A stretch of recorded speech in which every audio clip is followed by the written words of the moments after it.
Welcome, everybody. This is the 14th annual conference of the Qualitative Report. I think this is our third online? I think this is our third one that we've gone on online. And so our theme for the conference is living in a post-COVID world. I hope it's post, maybe it's not, maybe it will always be having some sense of a COVID world. And so I'm joined this morning with my fellow co-editors in chief, Sally St. George and Dan Wolf from up in Calgary. So I'll do a few announcements and then we'll get into our first panel. And this is the first time we're doing, instead of an individual speaker or co-speakers, doing our plenaries, which usually are based upon the theme and help us to kind of, sort of set the stage for the rest of the conference. We decided to go with panels this year. So this is the first of three. So let me do a couple of the housekeeping announcements. Adam works very hard on these announcements and he wants to make sure I get them correct. So hopefully you've all received the email. Well, those who are here, I guess you have, is that at the top of each presentation group, there's A, B, and C over the 3 days. Please check your presenting time. It's all on Eastern time for that. And then all you have to do is to click on the Zoom link at the top of each breakout session, so that you'll see that there'll be the little table, and it'll be, maybe you might have 3 presentations at that time, but there'll be one Zoom and you'll all be in the same Zoom room with a moderator. If you've looked at the schedule at a glance, we're hosting 5 special events during the conference. We have the In Vivo Power Lunch on Thursday, which is today. So you get to supply the lunch, we'll provide the power. And then we have Max QDA on Friday and Quirkos on Saturday. Saturday afternoon, there is an open house for the NSU Qualitative Research Graduate Certificate, and then the TQR editorial board meeting, information on Saturday, and everyone's invited to that. We give you an update as far as how TQR, the journal, is doing, and also our conference and social media and those sorts of things. So we've done everything possible, and Adam has done everything possible to prepare a successful conference event. If there is an internet interruption, we'll have the conference back online as quickly as possible. In the event one Zoomer is temporarily unavailable, please join another breakout room until we get the room back up. So I think the first year we did that, AT&T had an outage on the entire eastern part of the United States. So hopefully that will not happen this year. Although my neighborhood, their trucks always seem to be outside our door, so who knows. Please note there's a room moderator in every breakout room, and we'll do our best to assist you with the technical details of presenting online. And you can improve your chance of a smooth and seamless presentation by practicing both your presentation and utilizing Zoom prior to getting into the event. We have something new this year. We were contacted by the group over in England, the British Psychological Society, and you may be familiar with their qualitative methods in psychology group. And what they've asked is that they are asking you all if you would be interested in doing event reviews, so that you would be like the beat reporter or the cub reporter, and that you would be writing short pieces for the conference. So it's the information. Let me go over here for a sec. And I just posted a link if you're interested for some more information about that in the chat. So I'll just, for a sec, I'll go here. So this is our tqr.nova.edu. This is our community page. So you just have to scroll down a little bit.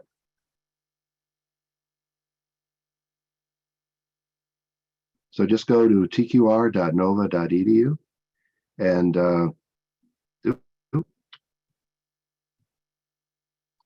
did I lose everybody? Oh. No, we're here. No, you're still there. Thank you. Because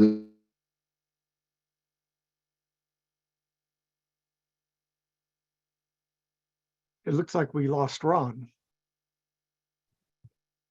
I'm sure. Oh, Ron, you're on mute. No, you're on mute. Probably. Wow, that's weird. Yeah, no, it just came up, I guess, because I was saying how great Zoom is. It decided to go down for a couple minutes. So yeah, just go to tqr.nova.edu, and you'll be able to to see the information, and you can submit little blurbs to them. And India Amos is the person who is the organizer of that. And so you can also email to that. So let's get started. This is the opening plenary, and we have the three of them today. We're looking at qualitative research in a generic sense. We're all part of that world. And since 2019, we've been living in a worldwide pandemic of COVID with the hope soon we may be see the passing of the disease. Now here we are in 2023. As the virus continues to affect our lives, we as qualitative researchers know we have an important role to play in exploring, describing, analyzing, interpreting, and criticizing this new world, or how new a world we're going to talk about today. In our first opening panel, three leading qualitative researchers share their peri, post-COVID experiences and offer insights on qualitative research present and future. So we see that it's kind of like three interrelated conversations. So I figure a way of getting us started, I'll introduce myself, kick it over to Sally and Dan, and then we'll turn it over to Maria and to Johnny and to Jessica. So as you introduce yourselves, that's how you can kind of start talking a little bit about pre-COVID, what you were doing. We go through that round, and then we'll jump into your COVID experience, and we'll play that out a bit, and then we'll move it on to where you see qualitative research going in the future. And that could be a very personal view, or it could be more in terms of based upon what you've learned, your reflections, and so forth. So I'm Ron Chenail. I'm co-editor-in-chief of the Qualitative Report. I am here at, I'm doing my branding here. I'm at Nova Southeastern University, and welcome everybody for being here, and look forward to this conversation. So let me kick it up to Canada. Hello, everybody. I'm Sally St. George, and one of the COVID changes for us is that Ron asked Dan and me to join him as co-editor-in-chief, and it really got, I think, our creative juices going. So thanks, Ron. Welcome to everybody. Well, I'd like to say welcome to everybody as well. 1,000 of you plus, as we may see you off and on throughout the next 3 days. I'm sitting here with a new hip I got 2 weeks ago, so I'm excited to be here and considering doing an autoethnography of the experience of getting a new hip. So happy to be here. Thank you. Okay, thanks. Oh, Maria, why don't you go ahead? Yeah, that's an amazing idea for an autoethnography. I'm Maria Lahman, and I'm a professor at the University of Northern Colorado in Colorado, USA. And I think I'm a really good example of pre-COVID, where I had never taken a class online and I had never taught a class online. And the not teaching was deliberate. Obviously, we certainly had hybrid and online classes, but I would kind of use this deflecting joke where I would say, oh, I'm an in-person act, and just be able to deflect and have an adjunct or maybe a newer professor teach the online courses. And so I also write in culturally responsive ethical qualitative research, and how do we write and represent research accounts. So I think it's really interesting reflection on me that I was writing about how you might want to write that digitally, but also not wanting to teach digitally. I'm Johnny Saldaña. I'm Professor Emeritus from Arizona State University. I was considering myself a tech dinosaur, that I never wanted to get up to speed with any technology or software, etc. But even before COVID, I could see that slowly starting to emerge into my life, and COVID accelerated my use of technology. And so that has given me a couple of thoughts about how qualitative inquiry and technology interface. Jessica? Thanks, Johnny. Hi, everyone. It's good to see you all. And thanks, Ron, for the invitation to join this morning. I'm Jessica Lester. I'm a professor of qualitative methodology at Indiana University in Bloomington, Indiana, which is in the Midwest region of the United States. So prior to COVID, of course, not all of my empirical work was living in a digital space, but I was really, and still am, very interested in the intersections of technologies and qualitative inquiry. And certainly it was graduate students that I worked with who really pushed me and knew a lot more, and still do know a lot more about what it means to do qualitative work in a digital environment and leverage digital tools. But of course, qualitative work really changed for all of us, even if we were dabbling in that space as COVID came on the scene, when it really became a mandate that we work in these digital environments. And so with COVID, all of my empirical work, I had to rethink it and think about what it means if I'm working in digital space. Can I even continue these various projects? And some I couldn't. So certainly there were shifts, but this remains an area of real interest for me of what it means to work at that intersection for us as qualitative researchers. Yeah, you were kind of ahead of the game, Jessica, in terms of your work and looking at the technology. So what was your life? What was your life as far as during the last couple of years, in terms of doing this qualitative research thing? Yeah, well, I think you're directing it to me, so I'll just go ahead and start, Ron. Sure. Yeah, so for me, as I just mentioned, I did have several projects that I felt had suddenly a mandate, and it was a literal mandate for many of us, where our institutions mandated that we stop travel, which impacts a lot of us that do ethnographic work in place-based ways. So for me, it required rethinking whether I should pause projects, because not all projects can live in digital spaces, as well as how might I leverage some digital tools that I might not be familiar with, that might help me sustain projects or reimagine projects. So for some of my work, it just required thinking differently about the design, but also thinking differently about the methodology, because many methodological practices haven't intersected with technological ideas. And of course, methodologies are human inventions. So what does it mean in this historical moment to think differently about methodology in these digital spaces? So for me, some of the projects immediately went online and others paused and are just restarting now as I can engage in place-based research activities. Maria, how about you? So I tend to be what we call in South USA, someone who borrows trouble. So I have to work against that. But right before our spring break, I was teaching 3 qualitative doctoral classes, methodological classes. I said, let's take a vote. Are we going to come back or not? Because I thought the university was dragging its heels and my international students were feeling really uncomfortable in the class. And so 2 classes we voted, we won't come back, and I would learn how to teach by Zoom over spring break. And then the other class, 1 student was in the class for access reasons, face-to-face. So she and I would come back and the rest would be on Zoom. And so basically I taught myself how to teach over spring break. And by the end of spring break, the university said, oh, we're not coming back. And I was amazed how many videos there were about pedagogical ways to make your classroom this warm and hospitable place. And basically I've been someone who I now have delivered dozens of webinars online about how to do qualitative research. I figured out how to do hands-on activities through this Zoom. And I'm really a convert because it makes things more accessible at the international level.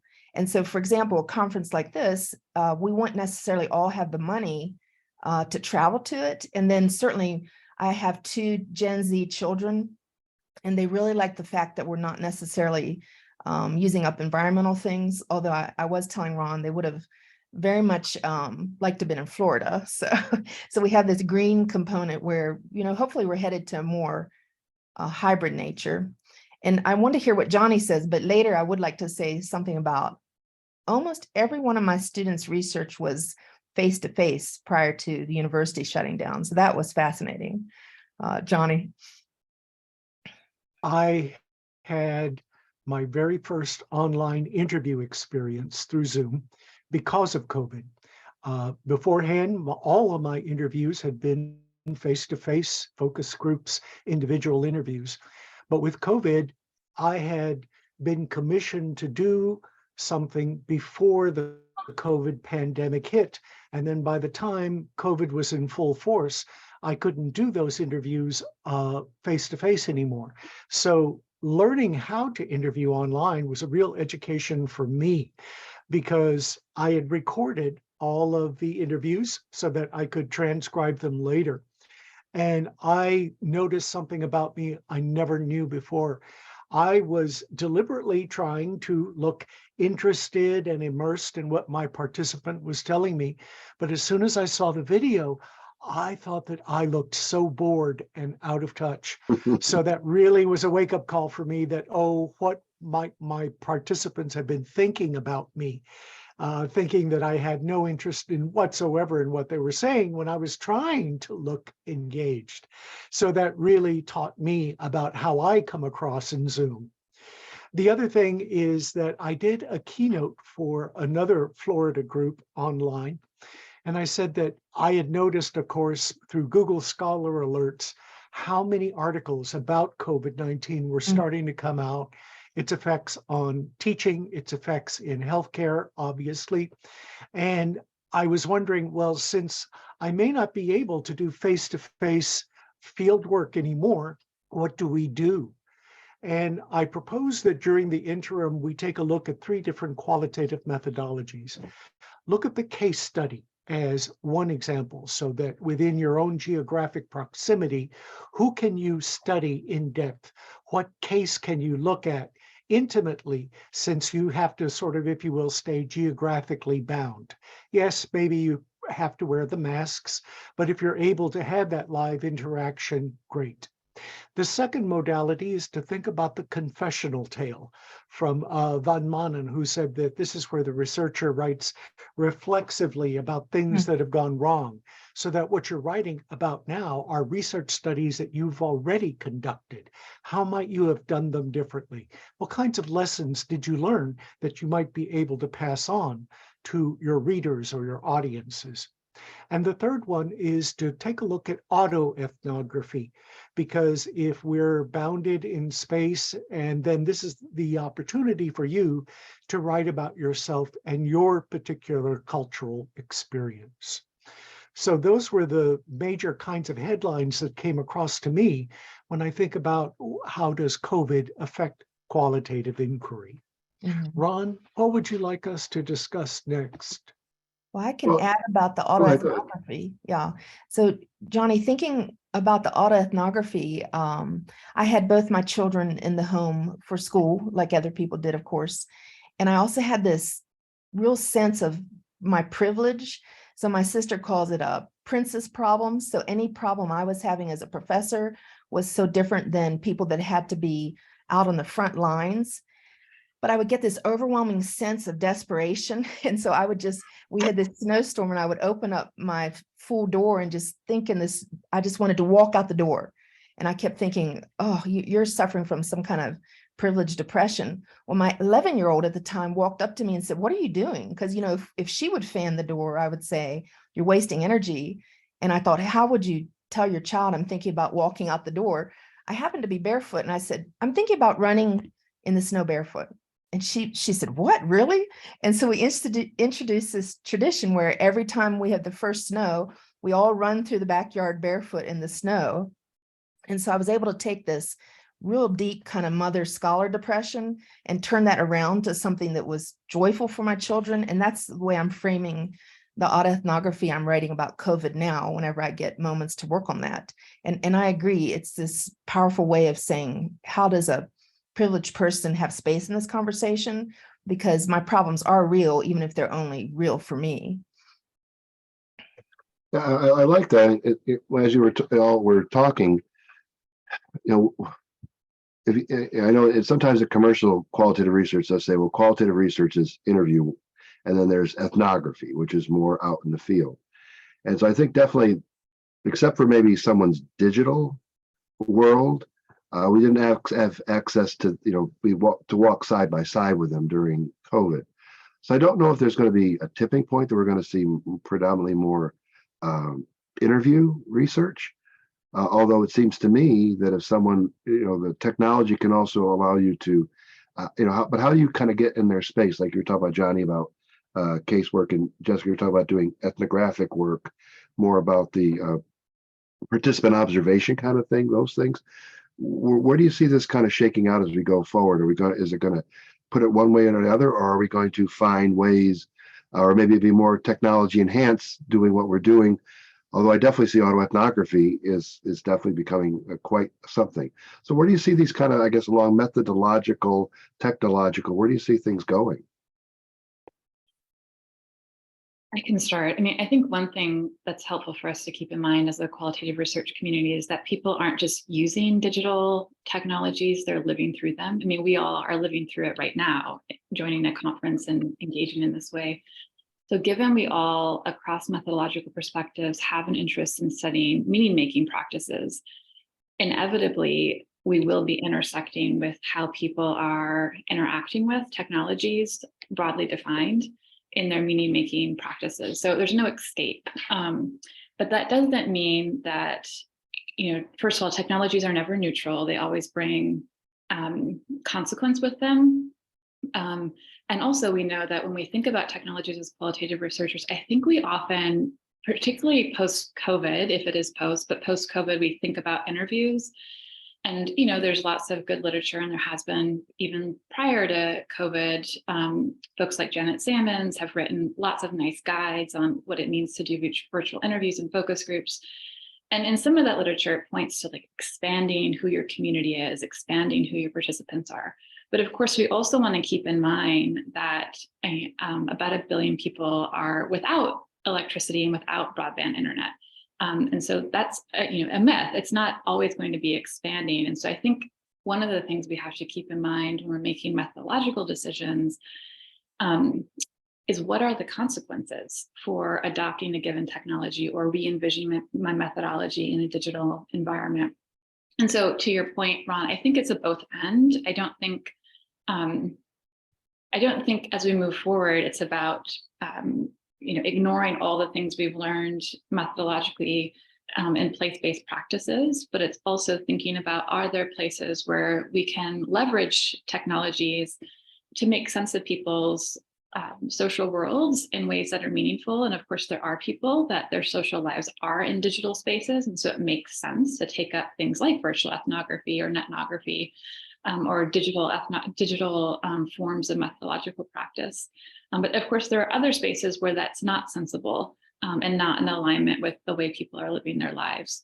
So I envision it as the both end and something that we have to recognize and reckon with as part of the way we are all living our lives now. Kind of a different take on mixed method.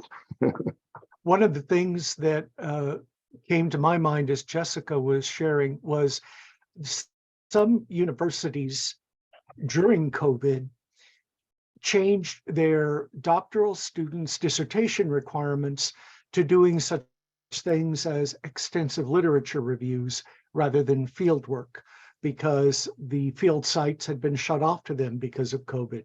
But I actually thought that's, for some people, that's not a bad idea because, with our information overload, we really need a lot of good meta-syntheses and meta-ethnographies now to really pull together what's going on with the literature.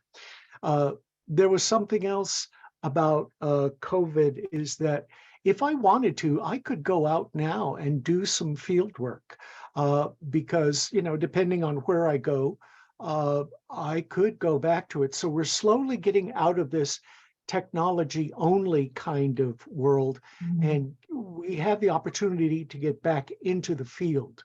The other thing that came to my mind was social media studies. The literature in qualitative inquiry on research in social media is really starting to explode, and it has been actually for, a couple of decades actually, but even more so now. We're starting to see that literature in how we take a look at technology. And all you have to do is just realize, I was reading the handbook of social media, and there were lots of studies on Twitter. And then with Elon Musk's takeover of Twitter, all those studies now are just sort of, they're irrelevant now because Twitter has changed so much. And so we're constantly evolving and changing. And it's kind of difficult to keep up with the technology, but it is certainly a field and an avenue that's just ripe for research. I appreciated Jessica's comment about people that aren't on the internet. And so I'm Mennonite, and our most traditional groups of course, like the Amish, deliberately don't use technology. And then, of course, we also have wealth issues or other reasons people might deliberately not use technology. And then if we look globally, like Jessica said, it would be even more. So that is a really important piece. And before COVID, I would always say that, which many of you were probably trained this way too, in person is always better. You need to have some kind of reason like geography or something that you're doing phone interviews. Now I think you could take a critical perspective and you could offer to your participant, would you rather meet in person or would you rather meet through Zoom? And we can offer that to them where we put that kind of decision in their hands. The first dissertation I had go through COVID, we had a plan A and B, because if you remember, we had this sense like, is this going to be a couple weeks, couple months? And so plan A was she was going to be in a special ed classroom, elementary classroom. And plan B is she was going to do this virtually. They did bring those children back first before the rest of the children, but no external person was allowed in. And so the teachers took an iPad and walked her through a tour of the classroom and had her observe in those ways. And so I see increasingly this kind of burgeoning of technology methodology. For example, I was just looking at one the other day called podcast ethnography. And so I think this area is becoming really creative and fascinating. Yeah, it's kind of a multi-dimensional world. I did a presentation a couple weeks ago about scholarly productivity of faculty and so forth, and it was create your publication plan. So like the long-term plan and then the short-term plan for a project. And this website I went on to then had your whole post-publication plan. And it was like the podcast, the popular, the so forth. So there's these multi-dimensional, I'm just amazed that people, I guess my first experience was I went away to college. It was hard for me to live both in my hometown friends and then the college that I was in. And then going to email and going online, it was like this multi-dimensional thing. And so, yeah, we may see more of these kinds of things happening. But as far as I know, the digital divide didn't go away during COVID. And that's something that we have to kind of figure out.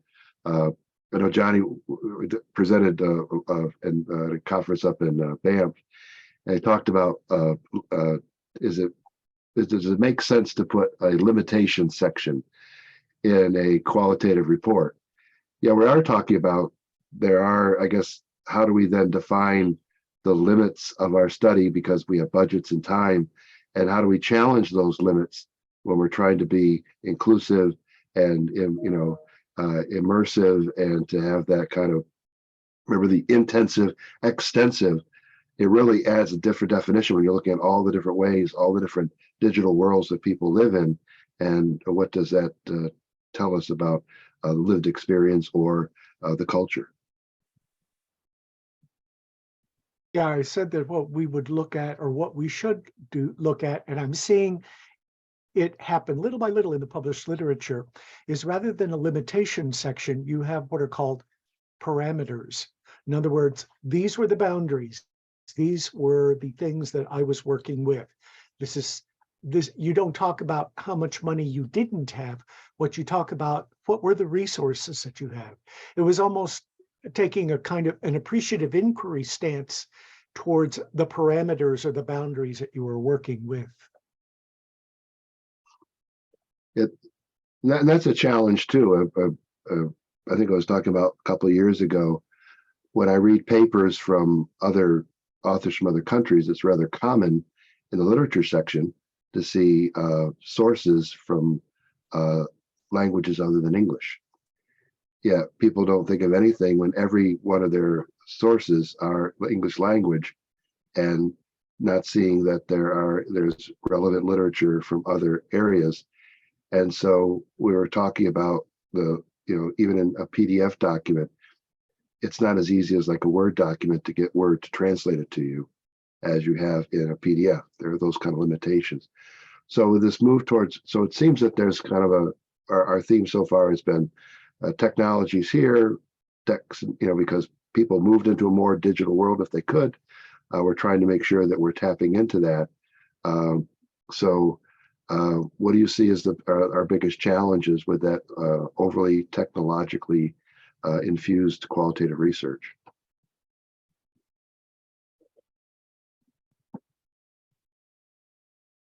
Well, I don't know if there's one big challenge. I think there's several challenges. I think one of the challenges that we have to just as a community remain reflexive about is the digital divide, and recognizing that that divide also cuts across researchers. So I think about like qualitative data analysis software packages. Not all languages are interfacing with those packages. And so there are certain researchers who speak particular languages that have privileged access to certain qualitative data analysis software packages. It's one example of how, you know, inequities hit across researchers as well. We also know when it comes to qualitative data analysis software packages that if you don't have an institutional license, your chances of gaining access will require some kind of fund for you to gain access to. So we see inequities there. And then of course, there's the divide across communities of who has access to broadband internet. And while also, I would say, you know, also while we talk about digital spaces offering, you know, a more accessible environment for people to gain access to things like conferences, we know that the design of digital spaces also is not one that encompasses all people's body mind. So even that requires us to be thoughtful around, for instance, is Zoom, a Zoom-based interest, a Zoom-based interview, something that my research participants would find accessible, and how can I make sense of that if it's something that they can access and that it is their preferred mode of communication, or would this create inaccessibility for those participants? So anyway, all that to say, I think one of the really important kind of concepts to put at our kind of at the foreground of our thinking is around inequities. And then for me, a second one is just recognizing that technologies are never neutral. They can be really exciting and they seem so neat, but they have, as some have written about, hidden opaque forces. And so there are consequences even with things living in the cloud. And sometimes we don't foresee what all of those consequences might be when our interviews automatically are saved to the cloud. Is that okay? What are the implications for that? So anyway, all that to say, I think as a qualitative research community, we have to keep this potential for an equitable access and equitable practice related to technologies, as well as the potential for consequences that will always be with us with our use of technologies. Yeah, I was just thinking about, as you were talking about, you know, being comfortable with Zoom, maybe we'll move to all our interviews are conducted in TikTok. That's not as crazy as it sounds, because I read some of the literature where adult researchers are working with young people, teenagers and so forth, and they're getting data in real time by having them tweet to the researcher or TikToking to the researcher what's going on. There was a study I read about where the researcher was unable to go, or didn't feel comfortable going to those kinds of crowded spots where the possibility of catching COVID was quite real. But the younger people were very interested, you know, they had a little bit more courage about them, and they did go to those spaces like clubs. And so what they did was they tweeted to the researcher or gave short videos to the researcher about, this is what's going on right now. And so she was having, if you will, field work by proxy. And I thought that was a very intriguing idea. So the more of the literature that I'm reading about very innovative ways that qualitative researchers are figuring out how to use technology as a tool for data collection. Yeah, I agree, Johnny. I'm a former elementary teacher, and I notice if K-12 starts to use social media or something like that for pedagogy, it's almost always something that researchers could do too. And I had noticed there's a way, and I'm not a TikTok expert, that you can do like a circle, a group. And so teachers will have the kids TikTok out after a lesson to show their levels of understanding within that locked group. So it would make sense. It could be a focus group of sort, if you will. But I do want to echo Jessica said, it's this idea of glittery technologies. So we don't want to just jump into something because it's new and fascinating and amazing, of course. And a lot of times as methodologists, we're lagging behind where researchers are already doing things. And so it's this methodological piece. How can we look at it and look at what does it afford and what constraints there are? And then what should we be concerned about in data security? Because of course, data security is this huge area that Jessica was discussing. My understanding, for example, is Canadians cannot save things on certain servers that are owned by the US because the United States is very aggressive about looking at things that we traditionally would have thought of as private. And so we have to always be thinking about that type of thing with our data. And Maria, what you just said just made me think of one other thing, thinking about TikTok. Of course, the other thing that we can think about with these spaces is that it's producing really big data for us as qualitative researchers. And I think that's another prime place for the qual community to think about what is our place when it comes to what does it mean as qualitative researchers to work with big data? What counts as big data? How do we work with big data? We have some guidance and some very small literature bases around this in the methodological literature. But that opens a whole can of worms related to ethics. Who owns images on Instagram? Can we claim them as our own? Is it public? What counts as public data? And the same with TikTok videos. Those are phenomenal reserves of meaning-making practices that we could access, but what are the implications of accessing those from an ethics perspective, and how do we navigate that? Another Yes. thing that I've seen coming out is publications on how to teach via Zoom, how to instruct fieldwork and qualitative inquiry through mediated instruction as opposed to, live classrooms. And so that's another aspect that technology has affected is what are, if you will, the best practices? What are the most effective ways of instructing qualitative research through mediation? Mm-hmm. Yeah, when we went to fully virtual, in my ethnography class, we were just getting ready to start a week on ethnographic research poetry. And so normally you could picture in a face-to-face classroom, we would have had centers where they were cutting things up and pasting at one center, another they were working perhaps with word clouds with their data, moving through these centers. And I thought, wow, these students have so much pressure on them. How can I say, okay, let's learn about poetry? And so I had actually decided not to do it. And I woke up in the middle of the night and just completely changed my mind. I thought, what if that's the exact thing they need? Many of my students were completely isolated by themselves in a room. They weren't with anybody, just in a dorm room type scenario, if you will. And so we ended up being able to publish it. And it's called Pandemic Poetry. The one student wrote an ode to his chair because he spent all his time sitting in his chair and about how this chair was supporting him through this situation. Another wrote about how she got out her little sewing kit they had given her when she was 8, and she started sewing masks with this sewing kit.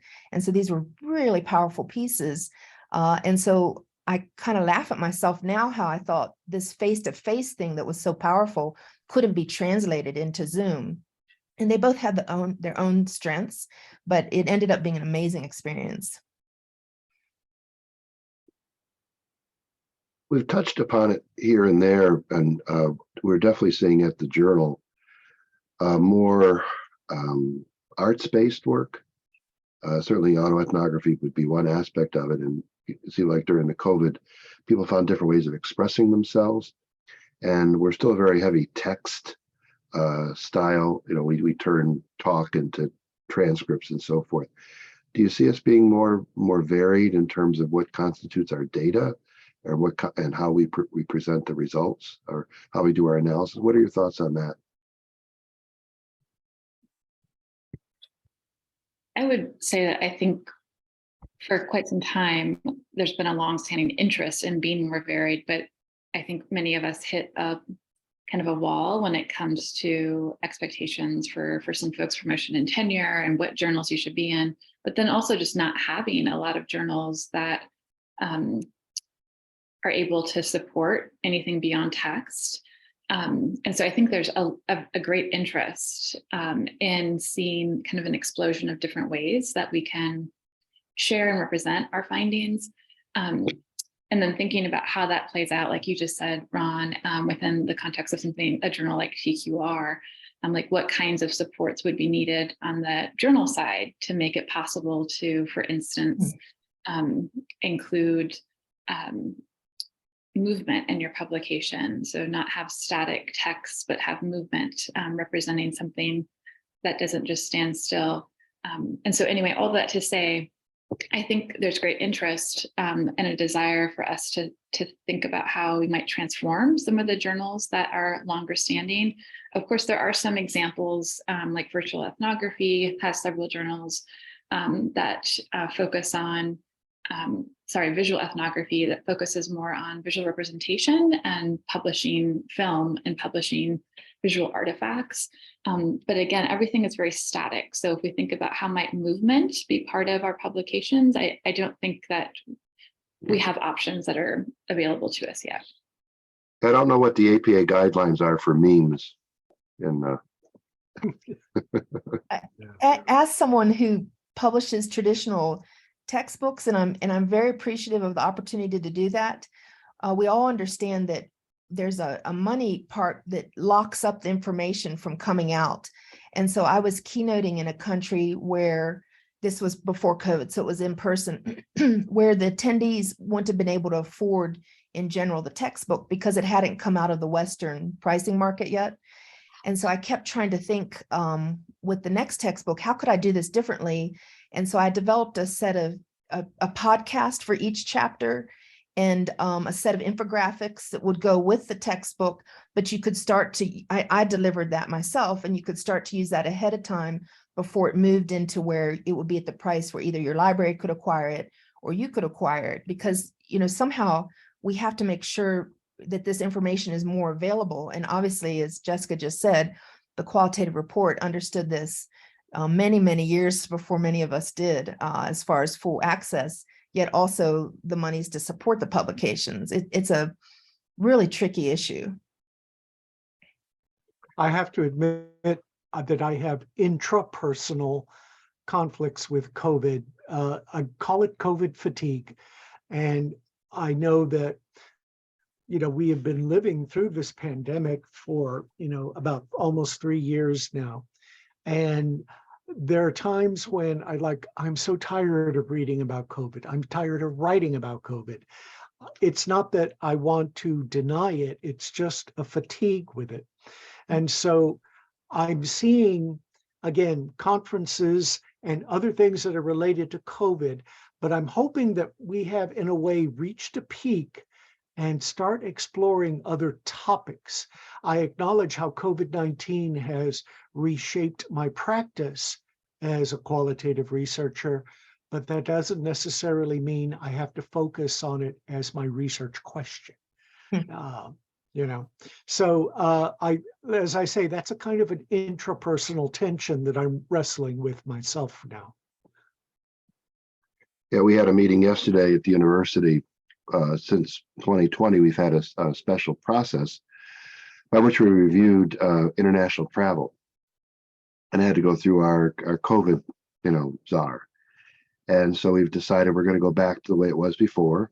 You know, there's countries that are like the no-fly, that because of political or so forth like that. So COVID will be maybe a part of that, but it could also be other health concerns. So that to me was a sign, Johnny, of that, okay, it's kind of moving back a little bit to be part of something else, but not being the overarching tenor of the decision as far as where students are going and that. Maria, one thing that you talked about that I think is the next thing, you know, for 30 years, we've done open access at the journal.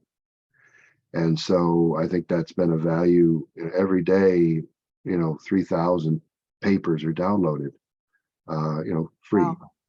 And so I just wonder, with the not just a digital divide. So I think that's our role, to try to get free material out there. And the top downloads for our journal is usually always how-to articles, how to do interviewing, etc. So there's the movement, the OER, Open Educational Resources which are the idea of, I mean, people could teach themselves, downloading an article, could translate into their own language and so forth. But the notion that will textbooks go away? Will everything be open access so that regardless of whether you're at a university or not, because just like the cost of food goes up, the cost of subscriptions to journals goes up and so forth like that. And you all write books and that. So as far as qualitative researchers producing, the choice of, do you send your paper to a journal that has an open access model?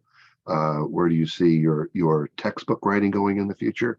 As far as will this open education resource thing take off? Well, it's already taking off illegally. There is one of my books you can find online already. It's been pirated and you don't Oh, have to buy the book, it's there. There's another one of my book that got counterfeited by someone called an independent publisher, and it got sold on Amazon for a little while, but people were saying the font looks funny, the diagrams don't look quite right.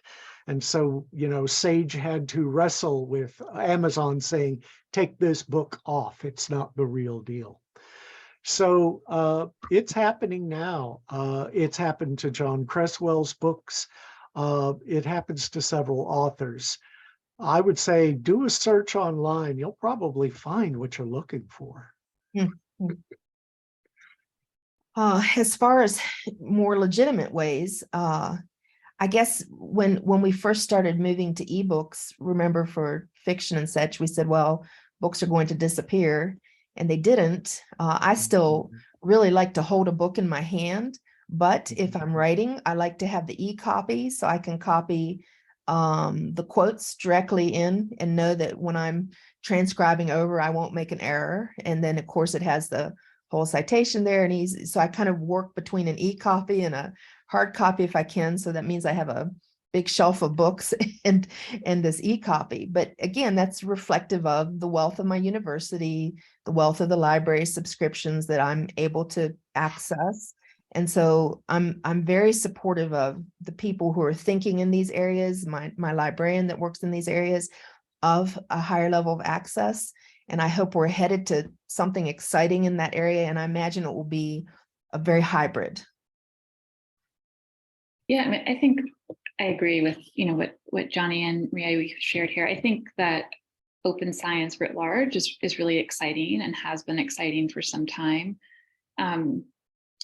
But I do think it has faced some obstacles, including, which have been written about, including concerns around security, which Johnny's example points to. Also, there's been some writing around how far can we go with open access when fee structures are part of what makes open access possible. And for those of us that work at institutions, I know at my institution, we have a variable pot of money that supports publishing in open access, depends on the year. How much you'll get support for, and sometimes those fees can be really high, and so that can create another layer of access of who can ultimately publish in these places if there's an exorbitant fee. So funding structures, have to be in place as well.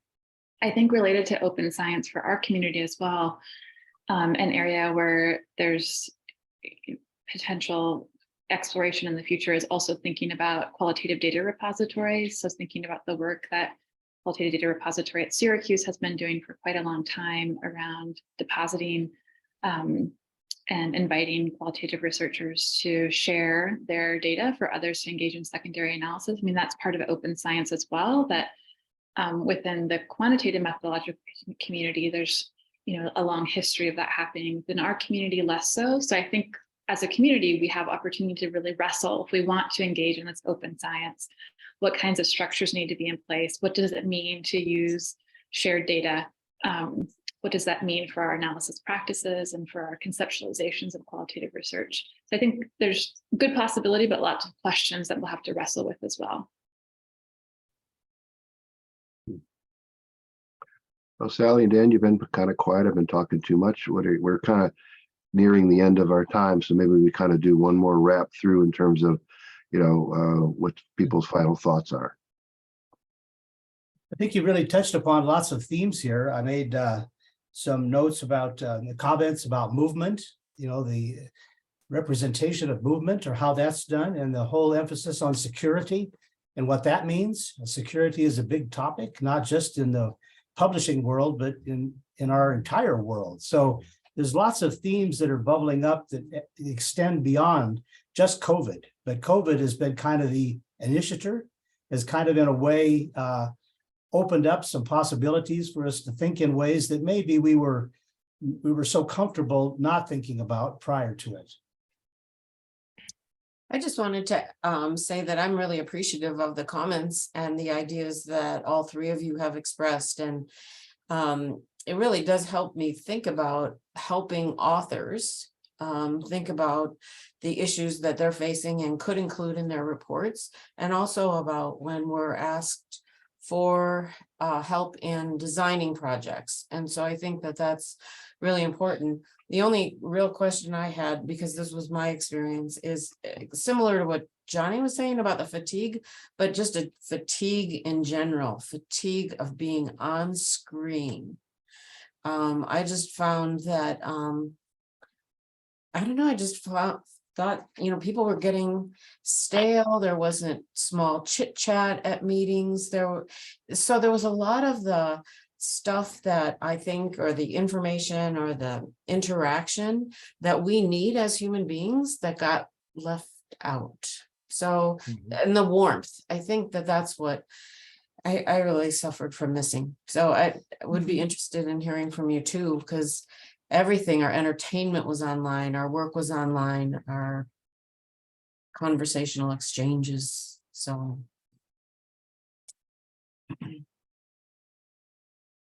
Final thoughts from the panelists? I guess my final thought is my huge takeaway was the amazing resilience of our students.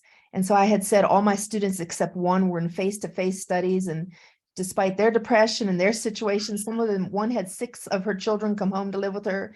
Another one was trapped away from her infant. They all pulled off these amazing studies. The one that I always think about, he was going to interview older women face to face.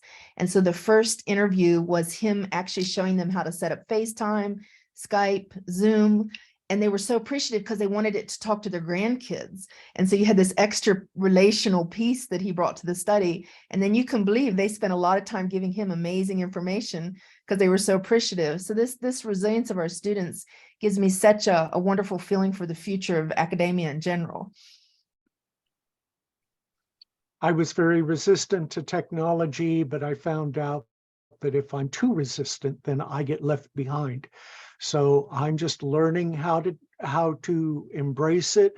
I'm learning how to exploit it so that in my vindictive kind of way, technology is not going to rule me. I'm going to rule technology. Yeah, and Sally, to your point around fatigue, I mean, maybe one way we can conceptualize that as one of the potential consequences of our uses of technology is that some element of fatigue comes to be part of your experience. And I also think about with thinking about like Zoom interviews, Zoom focus groups, and how there is something different about the kind of interaction that we have with our participants. What it then invites us to do, I think, as qualitative researchers, is if there's a certain kind of rapport building that I want to build into my process, what might rapport building or in doing rapport, what might it look like in this different context? Because we know interactional contexts all bring unique interactional qualities. So again, I think it just invites us as qualitative researchers, if this is the space I'm collecting data in, or the space I'm even analyzing my data in, what are the consequences and how will I navigate those consequences as I build this digital workflow? Well, I think maybe the best way of wrapping this session, this is obviously the start of a conversation. We're going to continue across the plenaries. But I don't know if you saw down in the chat, Mimi wrote, I heard COVID reiterated as a lack of joy. We are gradually getting back to the joy. Mm-hmm. So let's get back to the joy, enjoy the conference. And I really enjoyed our conversation this morning with Maria, Johnny, Jessica, Sally, and Dan. Adam, thank you always for organizing this. And so now we're going to have a short break, and we're going to go to the start of our our different concurrent sessions. And as I say, there's a couple of special things going on today. We have the power lunches. We have the one today is with En Vivo, Power Lunch today, Max QDA on Friday, and Quirkos on Saturday. Tomorrow's plenary panel will be representatives from some of the major qualitative data analysis software. So surprise, we're probably going to talk about more technology tomorrow about that. And then we conclude our 3 panels on Saturday, talking about how the qualitative report has kind of been navigating through this and how we still find it a joy to work with you all. So thank you so much. Have a great rest of the conference. And I guess I'll be seeing you around on Zoom. Take care. Thank you.